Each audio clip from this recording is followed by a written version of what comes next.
एक दफ़ा का जिक्र है, एक खूबसूरत राजकुमारी थी जिसका नाम ब्रिंजल था। वो एक जादुई बादशाहत में रहती थी जहाँ फलों और सब्जियों की जादुई ताकत थी।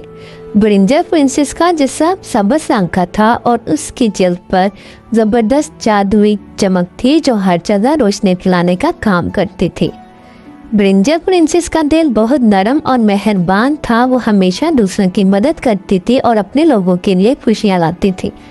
उसके जिस्म की जादुई ताकत का राज ये था कि वो अपने जादू के ज़रिए ज़मीन को सेहतमंद और ज़रखेज़ बना सकती थी। एक दिन बादशाहत में एक खौफनाक आंधी आई जिससे सब कुछ तबाह हो गया। दरख्त गिर गए, फल और सब्जियां कट गईं और पूरे इलाके में कहत आ गया। सब लोग परेशान थे और कुछ नहीं कर पा रहे थे। ब्रिंजल प्रिंसेस ने सोचा कि वो अपनी जादुई ताकत का इस्तेमाल करके अपने लोगों को बचाएगी। उसने अपने जादू की मदद से ज़मीन को दोबारा जिंदा किया, नए दरख्त उगाए और फलों की फसलें दोबारा उगने लगे।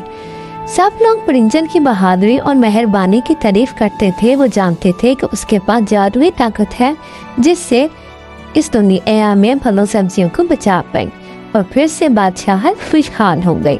ब्रिंजल प्रिंसेस हमेशा अपने लोगों के लिए काम करती रही। उसकी मोहब्बत और हिम्मत ने सबको ये सिखाया कि दूसरों की मदद करना ही असल ताकत है।